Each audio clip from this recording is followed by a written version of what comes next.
Uma liga centenária como a NFL, é claro que ela teria histórias cavernosas e esquisitas. E é isso que a gente vai falar hoje, 5 lendas urbanas da NFL. E meu amigo, tem tanta coisa pra falar, eu não imaginava, mas tem tanta coisa pra falar que roda logo essa vinheta, galera. Então bora!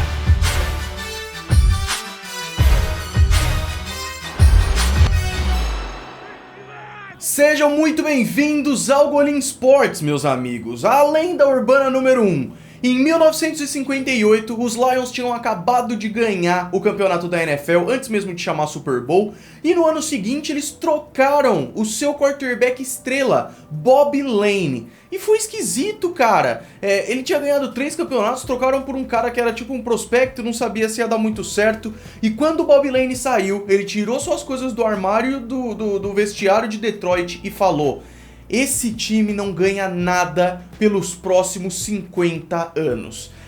Já são mais de 60 anos e a maldição continua. Os Lions chegaram aí para os playoffs em alguns momentos, mas nunca foram longe demais e são um dos times que nunca ganharam Super Bowl, mesmo tendo uma história muito longeva.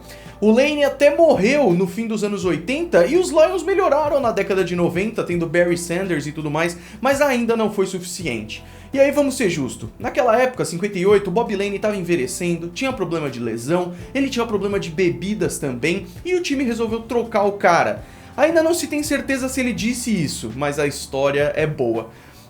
Os Lions já podem quebrar a maldição, mas eles estão demorando um pouco, né?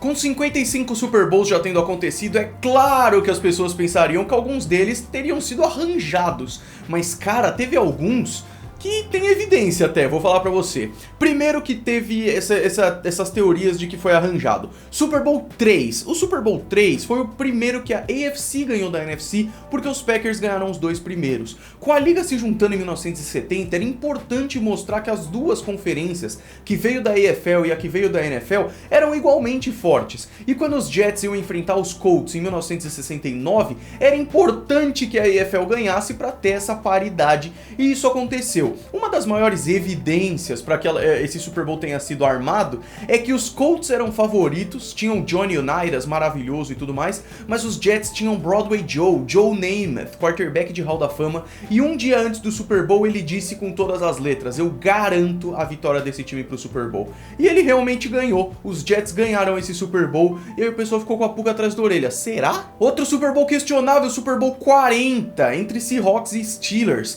Diziam que era importante os Steelers ganharem, porque tinha muita gente no estádio, era quase 80% com as Terrible Towels. Os Steelers eram um time muito forte, a NFL cedeu à pressão. Realmente tiveram chamadas muito questionáveis nesse jogo, e o árbitro na época, Mike Pereira, disse: eu interferi no jogo com algumas chamadas, e isso nunca é bom.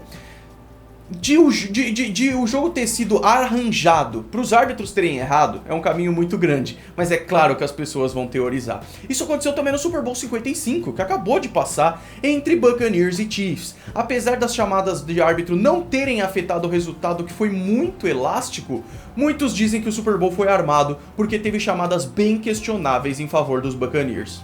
Número 3, Deflategate. Quando eu ouço Deflategate como torcedor dos Patriots, já arrepia assim, ó, de raiva. E eu vou explicar pra vocês. Eu já fiz um vídeo falando sobre o Deflategate, mas hoje eu conheço muito mais do negócio e eu vou resumir a história aqui pra vocês, por que é uma lenda urbana e por que é uma coisa tão grande na NFL. A alegação: o Tom Brady teria ordenado que as bolas pra final de conferência de 2015 contra os Colts fossem murchadas, porque bolas murchadas teoricamente facilitam pra segurar, jogar e pegar a bola. O resultado foi uma suspensão do Brady de 4 jogos em 2016, um quarto da temporada, $1 milhão de multa para os Patriots e 2 escolhas a menos no draft do ano seguinte.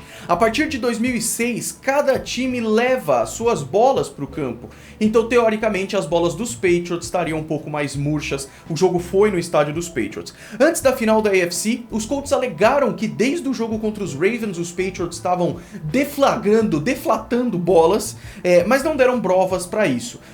No primeiro tempo do jogo contra os Colts, o Brady foi interceptado e o safety que interceptou a bola não notou nada, inclusive pediu para o equipment manager, o gerente de equipamentos, guardar a bola como um souvenir da carreira dele. E aí veio a maior polêmica. No intervalo, o árbitro Gary Austin pesou as bolas e ele disse: 11 das 12 bolas estão com o peso abaixo do permitido. Depois, a equipe de arbitragem da NFL disse que não eram 11, eram 5 e que podia ser apenas por causa do frio de Foxborough. O vice-presidente sênior de arbitragem, o Jim Blandino, disse que os árbitros não verificam as bolas antes do jogo e nem no intervalo e não verificaram naquele jogo. Ué, inclusive ele alegou que não só as bolas não foram pesadas no intervalo, como elas foram reenchidas, como geralmente acontece, e no segundo tempo elas estavam cheinhas de novo, porque pode dar uma variação do primeiro para o segundo tempo. As bolas dos Colts também foram pesadas no intervalo, teoricamente, mas foi às pressas porque tinha que começar o jogo logo e tudo mais, e uma delas inclusive também não bateu com a pesagem, as outras sim, mas foram 4, enquanto a dos Patriots foram 12. As reclamações foram para as bolas no primeiro tempo, sendo que no primeiro tempo os Patriots ganhavam por 17-7 e no segundo tempo os Patriots marcaram 28 pontos e ganharam o jogo por 45-7. Não existe nenhuma alegação de bolas murchas no segundo tempo. Os Patriots ficaram totalmente à disposição para as investigações, o Bill Belichick alegou que faria tudo o que fosse necessário, os Patriots deram gravações do vestiário e tudo mais, mas um relatório da NFL saiu alguns dias antes do Super Bowl 49, alegando que só uma das 12 bolas estava com peso abaixo do normal, assim como uma das bolas dos Colts também. Inclusive, veio alegações depois de que uma das bolas sumiu durante o jogo e que um árbitro trocou por uma bola neutra, teoricamente. E aí os próximos meses e anos foram uma loucura. Investigações, reportagens, algumas alegavam que sim, outras que não, estudos com físicos para ver o quanto a temperatura poderia aumentar ou diminuir a pesagem da bola, saíram conversas entre assistente de equipamento dos Patriots, matérias sobre se as bolas poderiam ou não variar com a temperatura, como eu falei para vocês. A NFL meses depois pediu o celular do Tom Brady, ele se negou a dar o celular e acabou destruindo o celular, e isso foi meio que a gota d'água. Ah, você não quer dar prova, então essa é a evidência suficiente de que você deve ser culpado. Então, depois de muito vai e vem, inclusive na justiça, o Brady, inclusive, processando a liga por causa disso, ele foi suspenso por 4 jogos e aceitou a penitência. Depois de voltar da suspensão de 4 jogos, os Patriots ganharam o Super Bowl contra os Falcons. Ele tinha ganhado o Super Bowl depois da polêmica do Deflategate, ganhou o Super Bowl 51, ganhou o 53, ganhou o 55 também. E nunca mais apareceu coisas de bolas murchas por causa do Tom Brady. E tudo isso que eu falei aqui é fato. Agora, minha opinião mesmo, a NFL queria punir. A NFL queria. Eu vou até acreditar na ingenuidade dos Colts de falarem, olha, eu achei as bolas um pouco estranhas, NFL investigue. E quando a NFL investigou, teve uma pitada do tipo, esse cara ganha demais, hein? Eu tô achando estranho. Eu realmente acho isso. Eu acho que a NFL passou do ponto e teve elementos nessa história como pedir o celular do cara. É claro que o Tom Brady não vai dar o celular dele, velho. E se ele falou alguma vez com a esposa dele alguma coisa que ele não queria que fosse revelada, pelo amor de Deus. E aí, com base nisso e com base em investigações infundadas, deram uma punição gigantesca pros Patriots que hoje a gente vê que não tem nada a ver. Na boa, mano. A maldição do Madden. Essa vocês conhecem muito bem. Basicamente, qualquer jogador que é capa do Madden se ferra no ano seguinte ou no ano anterior também, isso acontece. Gretão, agora a gente vai ter que ser rápido, porque desde 1999 um jogador é capa do Madden e desde 99 a grande maioria se ferrou. Então vamos rápido agora.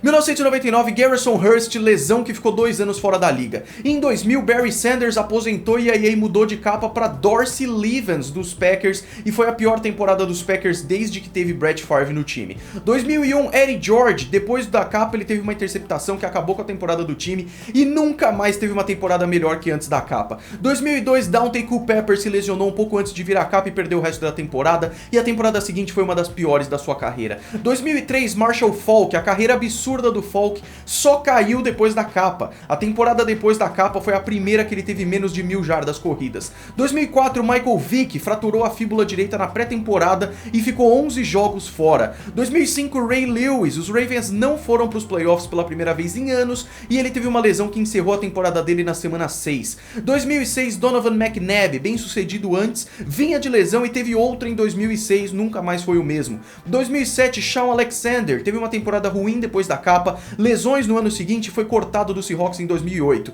2008 foi Vince Young e Luiz Castilho na capa. O LaDainian Tomlinson negou ser capa esse ano, depois que os fãs fizeram uma campanha para ele não ser capa, para não ser afetado pela maldição. O Vince Young lesionou na temporada e ficou fora, depois deixou de ser titular. O Castilho jogou apenas 10 jogos na temporada e foi mal pra caramba. 2009, Brett Favre desistiu de se aposentar e foi pros Jets, onde não foi bem, e depois não foi bem nos Vikings e se aposentou de vez. 2006. 2010, dois jogadores na capa, Larry Fitzgerald e Troy Polamalu. O Fitzgerald escapou da maldição na pior das hipóteses perdendo o Pro Bowl e foi o primeiro desde então que conseguiu escapar da maldição, mas a maldição caiu inteira no Troy Polamalu, que teve duas lesões que tiraram ele de quase a temporada inteira e os Steelers não foram para os playoffs. 2011, o Drew Brees teve o dobro de interceptações do que o ano anterior e perderam para os Seahawks de campanha negativa na primeira rodada de playoffs. 2012, Peyton Hillis dos Browns. Você conhece ele? Pois é, provavelmente não. Uma ótima temporada antes da capa e nunca mais. 2013, Calvin Johnson. O Megatron foi o primeiro a quebrar a maldição e teve uma temporada maravilhosa. 2014, Adrian Peterson. Lesão, o time fez 5-10-1 e ele foi mal. Richard Sherman em 2015. Nada de ruim, tirando que o time perdeu o Super Bowl. 2016, Odell Beckham Jr. Chegou até ir para Pro Bowl e tudo mais, mas a longo prazo o OBJ caiu muito. Muitos diriam que ele sofreu uma das maiores maldições. 2017, o Gronkowski. Os Patriots ganharam o Super Bowl, mas a temporada do Gronk foi cheia de lesões e ele não jogou os playoffs. 2018, Tom Brady. Destruiu a maldição ganhando o MVP da temporada, mas perdeu o Super Bowl. 2019, Antonio Brown. Olha, a temporada logo depois dele ser anunciado em 2018 foi boa, mas tretas e mais tretas fez ele sair dos Steelers, ficar um ano sem time, ia voltar com os Raiders, mas não veio, jogou um jogo com os Patriots, depois foi embora. 2020 foi ótimo pra ele, mas 2019 foi horrível. 2020, o Mahomes também quebrou a maldição, se lesionou, mas ganhou o Super Bowl. 2021, Lamar Jackson, definitivamente abaixo da temporada passada, perdeu um jogo por lesão, perdeu nos playoffs cedo, mas a maldição já foi muito pior. Ou seja, desde 99, a imensa maioria dos jogadores capa vão mal, mas a tendência é que os últimos aí estão indo um pouco menos mal, assim, vamos ver. E a última lenda urbana, também baseada em fatos, o MVP da temporada regular não ganha Super Bowl nesse século. Olha que bizarro.